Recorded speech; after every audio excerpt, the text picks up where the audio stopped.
Hello दोस्तों। तो कल जैसे कि हमने एक वीडियो बनाया था कि बिना जेआरएफ के भी अगर आपको पता नहीं है तो आईआईटी एनआईटी या फिर आइजर्स वगैरह में एनसीआर की लैब्स में आप कैसे एडमिशन ले सकते हो। आज का वीडियो हम बनाने वाले हैं कि जब आप एडमिशन लेने जाते हो तो मोस्ट ऑफ द केसेस में किस चीज़ का आपको ध्यान रखना होता है।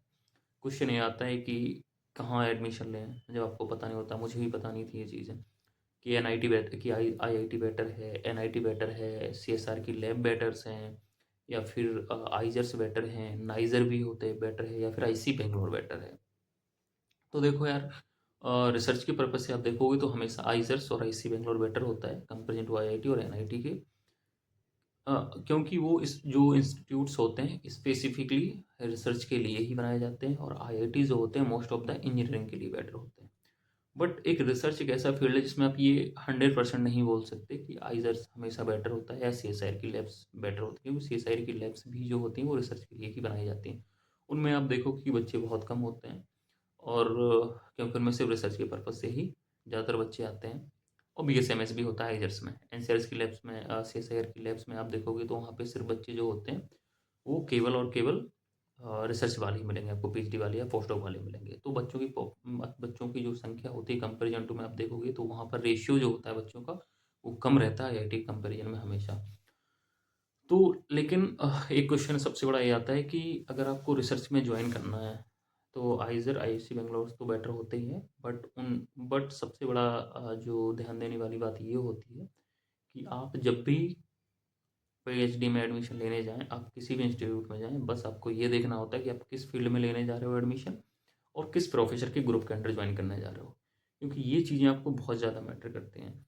आप जिसके प्रोफेसर के साथ करोगे उसका आपको ग्रुप कैसा मिल रहा है और रिसर्च किस फील्ड पे करता है, ये चीज़ें ही आपको बेटर बनाएंगी। इससे फ़र्क नहीं पड़ेगा कि आप किस इंस्टीट्यूशंस में जाते हो। क्योंकि आप देखोगे तो आईआईटी भी अच्छे पेपर्स निकालता है, कई सारे प्रोफेसर्स के ग्रुप होते हैं जो अच्छे निकालते हैं। हालांकि आइजर्स और आईसी बेंगलोर में तो ये है कि मैक्सिमम जो है वो रिसर्च के पर्पज से ही बने हुए होते हैं, तो उनमें ज़्यादातर बेटर रिसर्च होती है। लेकिन आज के टाइम में आप जो देखोगे, जो करंट में मैं सिचुएशन बता रहा हूँ आपको जो चल रही है, आप कहीं पे भी जाइए, अब आईआईटी आइजर्स या फिर एनआईटी में जो न्यू प्रोफेसर ज्वाइन हो रहे हैं वो सारे के सारे बहुत वेल क्वालिफाइड आ रहे हैं आज के टाइम पे। आप देखोगे पहले क्या था, इतने अच्छे नहीं थे। आजकल आप देखोगे सारे के सारे प्रोफेसर बहुत अच्छे अच्छे पेपर्स लेके आते हैं। तो आने वाला जो टाइम है ना यार, वो बहुत अच्छा होगा। किसी भी इंस्टीट्यूट में आप रहिएगा, इवन दो नॉर्मल यूनिवर्सिटी में भी आप देखोगे बहुत अच्छी जगह से प्रोफेसर्स आने लगे हैं, वेल क्वालिफाइड प्रोफेसर आते हैं, बहुत अच्छे रिसर्च में होते हैं। तो यही है कि जब भी आप पीएचडी में एडमिशन लेने जाएं, इस चीज़ पे बिल्कुल भी मत जाइए कि वो इंस्टीट्यूट ऐसा है, बहुत नाम है या कम नाम है, इससे फ़र्क नहीं पड़ेगा। आप जिस भी डिपार्टमेंट में जाते हैं उस चीज़ के बारे में देखिए। आप जिस भी प्रोफेसर्स के अंडर ज्वाइन करने जा रहे हैं पीएचडी, उसकी प्रोफाइल को जाइए, प्रोफाइल को खोलिए और ये देखिए कि वो उसने किस किस जर्नल्स में पेपर निकाले हैं। उसके जो स्टूडेंट हैं जो पीएचडी करके निकले हुए हैं वो आज क्या कर रहे हैं, कहाँ पे पोस्ट डॉक कर रहे हैं, कहाँ पे जॉब कर रहे हैं, क्या पोजीशन है, ये चीज़ें आपको बहुत मैटर करेंगी। और थर्ड थिंग ये होती है कि आप किस फील्ड में जाने वाले हो, कौन सा फील्ड है, करंट में कौन सा फील्ड चल रहा है, किसकी रिक्वायरमेंट है ज़्यादातर, तो वो चीज़ें बहुत ज़्यादा कंसिडर की जाती हैं।